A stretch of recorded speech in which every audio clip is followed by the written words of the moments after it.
Dalam beberapa tahun terakhir, munculnya narasi yang menghubungkan figur-figur sejarah Timur Tengah dengan lokasi di Indonesia telah memicu perdebatan di ruang publik. Salah satu klaim yang paling menonjol adalah teori yang menyatakan bahwa kerajaan Nabi Sulaiman yang dikisahkan dalam Al-Quran dan Alkitab berpusat di wilayah Indonesia dengan Candi Borobudur sebagai sisa-sisa peninggalannya. Video ini disusun untuk memenuhi kebutuhan akan sumber informasi yang kredibel dan mendalam guna membuktikan narasi tersebut. Mari kita bahas.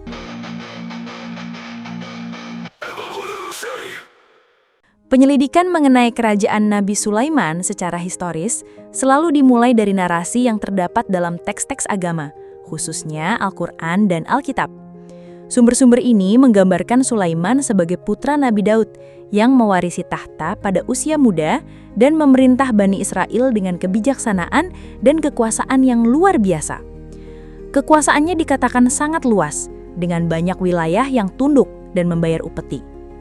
Teks-teks ini secara konsisten menempatkan pusat kekuasaannya di Yerusalem, sebuah kota yang menjadi ibu kota kerajaan Israel yang bersatu pada masa pemerintahan ayahnya, Raja Daud. Kisah interaksi antara Nabi Sulaiman dengan Ratu Balkis, penguasa kerajaan Saba, merupakan salah satu narasi sentral yang dikisahkan dalam Al-Quran.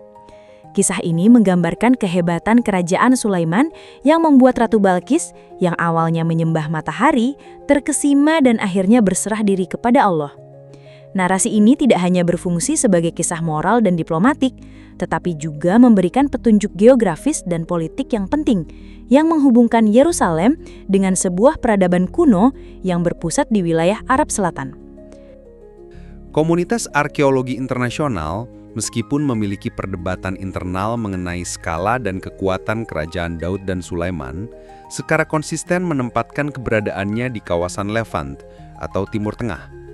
Perdebatan ini, yang sering disebut sebagai minimalis versus maksimalis, berpusat pada pertanyaan seberapa besar wilayah kekuasaan mereka. Kaum minimalis berpendapat bahwa Daud dan Sulaiman hanyalah kepala suku kecil yang mengendalikan wilayah terbatas di sekitar Yerusalem atau bahkan tidak ada.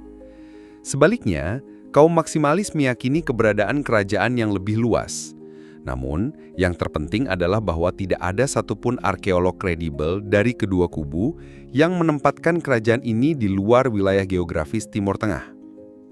Penelitian arkeologi yang dilakukan selama puluhan tahun telah menemukan berbagai bukti yang secara kuat mendukung keberadaan sebuah kekuatan politik signifikan di wilayah Levant pada abad ke-10 SM, periode yang secara kronologis sesuai dengan masa pemerintahan Daud dan Sulaiman. Salah satu penemuan paling signifikan adalah gerbang kota 6 ruang yang hampir identik di situs-situs Hazor, Megiddo, dan Gezer. Penemuan ini yang dilakukan oleh arkeolog Yigael Yadin menunjukkan adanya proyek pembangunan masif yang terpadu yang hanya bisa dilaksanakan oleh otoritas pusat yang kuat sesuai dengan deskripsi dalam Alkitab yang menyebutkan bahwa Sulaiman membangun ketiga kota tersebut. Adanya kesamaan desain dan dimensi yang mencolok dari struktur-struktur monumental ini menunjukkan adanya satu blueprint tunggal yang digunakan yang menegaskan keberadaan sebuah kekuasaan yang terorganisir dan signifikan, bukan sekedar para pemimpin lokal yang terpisah-pisah. Lebih lanjut, bukti-bukti arkeologis dari Yerusalem juga menguatkan narasi ini. Penemuan sebuah prasasti Ophelpitos dari abad ke-10 SM di Yerusalem telah memberikan bukti konkret tentang hubungan dengan kerajaan Sabah. Prasasti pada wadah tanah liat ini tertulis dalam aksara Arab Selatan kuno yang berasal dari Yaman, pusat kerajaan Sabah. Inskripsi ini membahas rempah-rempah dupa dan menunjukkan adanya interaksi budaya dan perdagangan yang kuat antara Yerusalem pada zaman Nabi Sulaiman dengan kerajaan Sabah. Penemuan ini secara efektif menjembatani narasi teks suci dengan bukti fisik, menyediakan korelasi yang substansial. Kekayaan kerajaan Sulaiman, seperti yang disebutkan dalam teks suci, juga dapat dipahami dalam konteks kontrolnya atas jalur perdagangan kuno. Studi arkeologi menunjukkan bahwa kerajaan Sulaiman menguasai jalur dupa atau incense route yang vital, sebuah rute darat dan laut yang menghubungkan Arab Selatan atau kerajaan Sabah dengan Mediterania melalui Guru Negev.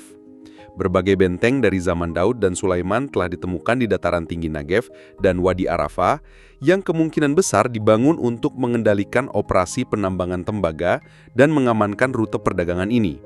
Hal ini memberikan konteks ekonomi yang masuk akal bagi kekayaan sang raja dan kunjungan Ratu Balkis yang kerajaannya dikenal karena komoditas rempah-rempah.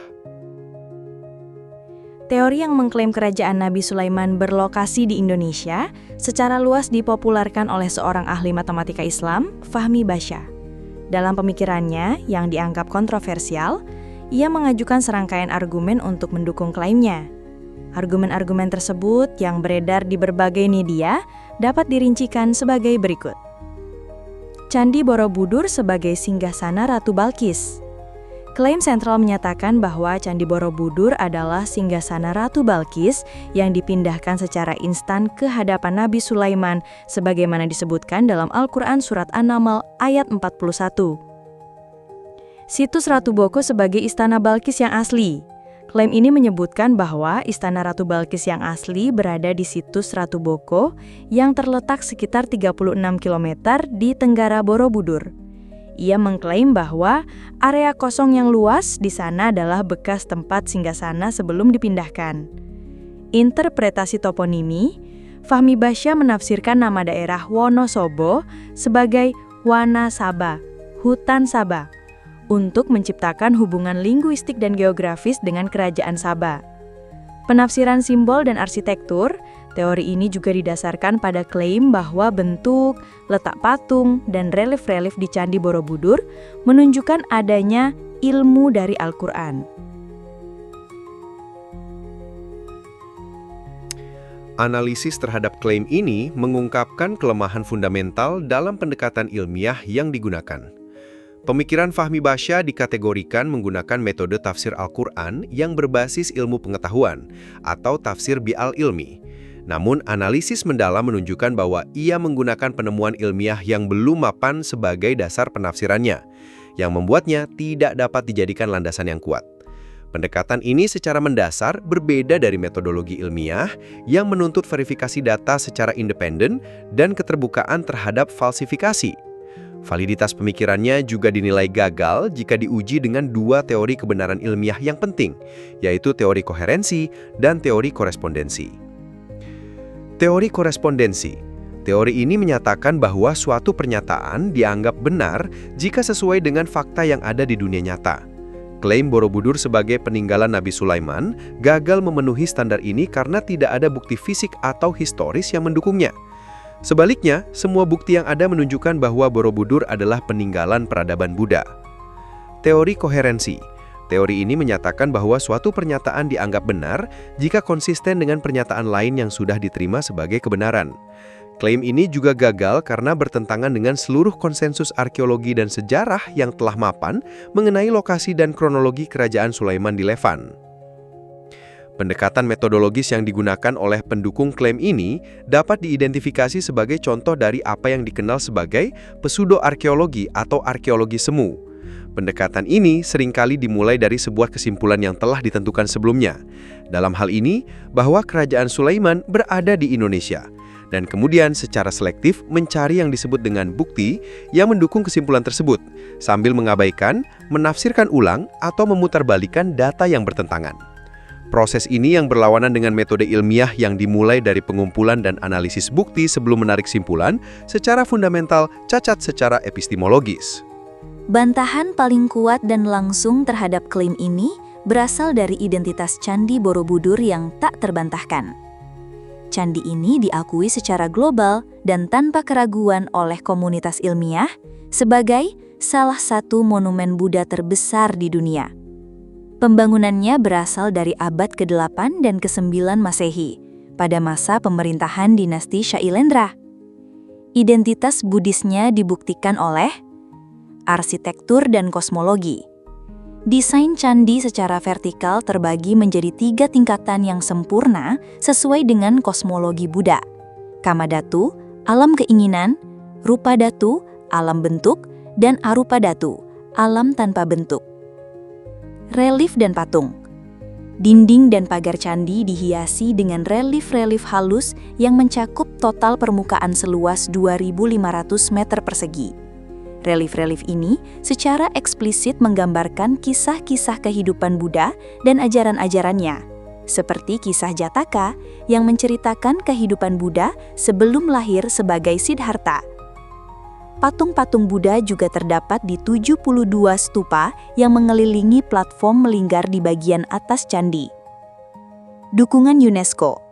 Badan Kebudayaan PBB telah menetapkan Kompleks Candi Borobudur sebagai situs warisan dunia dan mengidentifikasinya sebagai peninggalan perpaduan unik antara gagasan sentral pemujaan leluhur dengan konsep Buddha tentang pencapaian nirwana.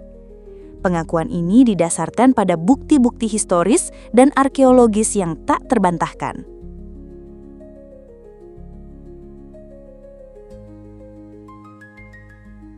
Berdasarkan analisis yang komprehensif dan berbasis bukti, laporan ini menyimpulkan bahwa klaim keberadaan kerajaan Nabi Sulaiman di Indonesia adalah narasi pseudo-arkeologi yang tidak memiliki dasar arkeologis yang kredibel. Argumen yang diajukan, terutama yang terkait dengan Candi Borobudur dan situs Ratu Boko, terbukti sebagai interpretasi yang spekulatif dan tidak konsisten dengan temuan-temuan ilmiah yang telah mapan selama puluhan tahun.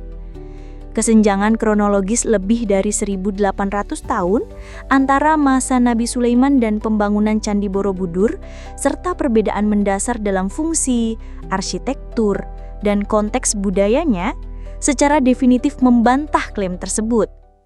Konsensus global yang didukung oleh bukti-bukti kuat seperti gerbang monumental di Levan, inskripsi kuno yang menghubungkan Yerusalem dengan Kerajaan Saba, dan konteks jalur perdagangan yang vital secara tegas menempatkan Kerajaan Sulaiman di Levan, khususnya di wilayah Yerusalem dan sekitarnya. Bukti-bukti ini secara koheren dan koresponden menyatu untuk membentuk gambaran historis yang solid yang tidak dapat digantikan oleh klaim yang tidak berdasar.